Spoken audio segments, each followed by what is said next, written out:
Señor, aumentanos la fe que engendra la esperanza y obra por la caridad. Vamos a pedirle esto al Señor, como hicieron los discípulos. Señor, aumentanos la fe.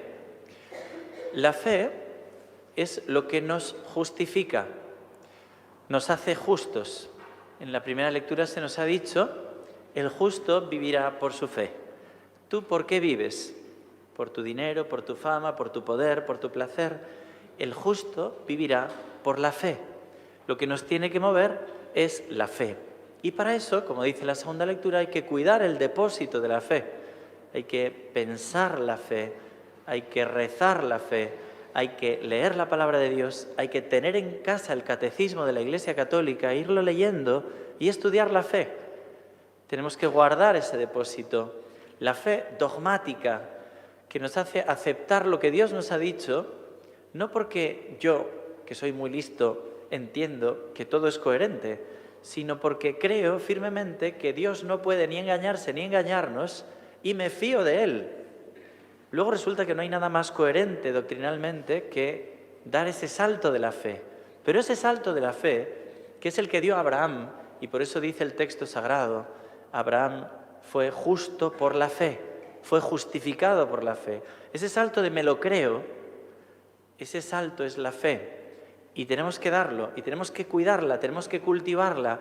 Continuamente el ataque ideológico va para que no creas en Dios, para que no creas en la Iglesia, para que no creas en los dogmas, para que seas relativista, para que niegues toda la fe. Afírmala con este salto de la fe. Lo primero, cuida el depósito.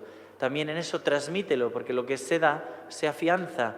Transmítelo en la familia, lee el catecismo en familia, vete a aprender formación doctrinal católica para defender tu fe. Pero la fe verdadera engendra la esperanza. No va sin las otras virtudes teologales, no puede ser aislada. Engendra la esperanza y obra por la caridad. Por eso tenemos que pedir que engendre la esperanza. En la primera lectura del profeta Habacuc, es uno de los profetas menores, hay un grito que podemos escuchar en cualquiera, muchas veces se oye ese grito. ¿Dónde estás? ¿Por qué me has abandonado? ¿Hasta cuándo tendré que esperar? Y responde, la visión que has visto, la profecía se cumplirá. Aguarda y verás cómo se cumple. Si tú esperas, se va a realizar. Lo que dice el Apocalipsis, la victoria del Señor en la historia se va a realizar. Aguarda un poco y verás cómo el Señor cumple su palabra. El Señor no falta a su palabra, pero hace falta que tú confíes en ello, que esperes, que no dejes de esperar. Es tan bonito ver cómo el Señor cumple sus promesas cuando uno se fía, no de sí mismo, sino de Dios o de la Virgen. Mes de octubre, mes del Rosario.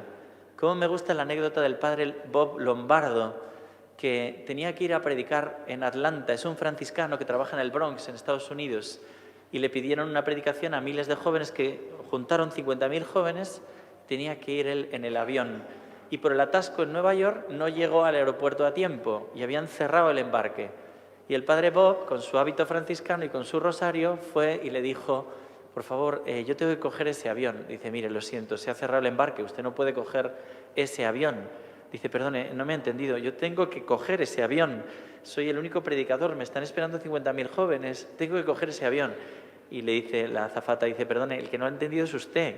Cuando se cierra el embarque, ni siquiera el presidente de los Estados Unidos puede abrir el embarque. Y dice el padre Bob, después de Dios, señorita, después de Dios. Se va a un asiento y se pone a rezar el rosario. De repente ve cómo el avión coge velocidad para despegar, ¿no?, en la pista de despegue, y frena de repente en seco. Se queda impresionada la señorita mirando al padre Bob rezando el rosario y dice que le llaman. Y dice, una señora ha tenido un improvisado ataque de ansiedad, se tiene que abrir de nuevo el embarque para que esta señora baje, puede usted coger su avión. Gracias, señorita, muchas gracias. Bueno, pues si tuviéramos fe como un granito de mostaza, no solo tendríamos una fe dogmática que acepta el depósito de la fe entero sin querer dudar de nada. Te pueden venir dudas, pero lo afirmas. No solo tendrías fe dogmática, sino una fe carismática. Es decir, que el Espíritu obra por tu fe. Si tuvieras fe como un granito de mostaza, moverías montañas. Yo la primera vez que escuché esa canción, si tuvierais fe como un granito de mostaza, No la sabéis, ¿no? Bueno, algunos sí, otros no. Vale. Pues fue en el cenáculo, en Saluzzo, en Italia, una persona que no tenía brazo, este brazo no lo tenía, cogía el granito de mostaza con por la droga, y con la oración y con la fe se había liberado de la esclavitud de la droga. Y había un grupo de jóvenes que cantaban el poder de Dios porque la fe es capaz de mover montañas. Nosotros tenemos que vivir esta fe carismática y por eso nos dice el Señor que tengamos esa pequeña fe para mover montañas, no en nosotros, no viendo la situación social, esto va mejorando, tengo esperanza, eso no va a ningún sitio. Confía en Dios. Es una fe que obra por la esperanza y que obra por la caridad, que es lo tercero que os quería decir. Tenemos que pedir esa fe que engendra la esperanza y que obra por la caridad. Porque una fe sin obras no sirve, no sirve. La fe tiene que mostrarse en obras. El Papa Francisco escribió Dilexit Nos y justo ayer firmó el Papa, el día de San Francisco de Asís, Dilexit te he amado. Y es día de San Francisco de Asís para hablar de la caridad con los pobres. La fe tiene que obrar por la caridad y esto te transforma. Entender que Jesús ha muerto por mí te hace querer dar la vida por los demás. El otro día, a propósito de la segunda parte del Evangelio de hoy, un hombre me explicaba. Dice, mira, yo antes trabajaba y cuando llegaba a casa, después de la paliza del trabajo, me sentaba en el sofá esperando que mi mujer me sirviera la cena, porque yo había estado todo el día trabajando. Pero fui al retiro de Emaús y después me di cuenta que cuando yo llego a casa cansado, mi mujer también está cansada y tengo que ser yo el que le sirve a ella y no ella a mí. ¿Os gusta, mujeres, este tema? ¿Sí? Bueno, pues id al retiro de Emaús y luego irán vuestros hombres al retiro de Emaús y se darán cuenta de esto, ¿no? Esto es lo que cuenta la parábola de hoy, ¿eh? Dice la parábola de hoy. Cuando un siervo está sirviendo todo el día en el campo, cuando llega a casa, ¿qué le dices? Le dices, no, siéntate, que yo te sirvo a la mesa. No, primero que te sirva a ti y luego ya él comerá después. Y uno le sienta fatal esta parábola. Dice, ¿pero cómo dice eso el Señor? Pero ahora la lees con la anécdota que te he contado del de Emaús, ¿vale? Y ahora la lees en tu vida. Nuestra vida es permanentemente servir.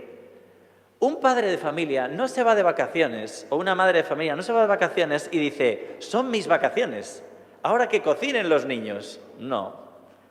¿Quién lava la ropa? ¿Quién hace la comida? ¿Quién? No, si son mis vacaciones. Uno vive para servir, porque la fe obra por la caridad. Y si crees que hay paréntesis, te estás equivocando. Jesucristo ha venido a servir y no a ser servido, a dar su vida.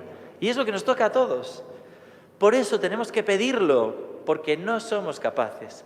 Todos queremos buscar ámbitos en los que me sirvan, en los que yo soy el Señor y tú mi siervo. Bueno, pues nosotros siempre siervos. Y cuando lo conseguimos, con humildad, hemos sido unos pobres siervos y hemos hecho lo que teníamos que hacer. Y cuando no lo conseguimos, pues pedimos perdón, que está libre el Padre Javier y podéis ir a confesaros. Maridos y mujeres, porque esto lo tiene que hacer todos. Siempre servir. Y niños, y jóvenes, y curas, todos, siempre servir. Y eso es la fe que engendra la esperanza y que obra por la caridad. Vamos a pedírsela a nuestra Madre la Virgen.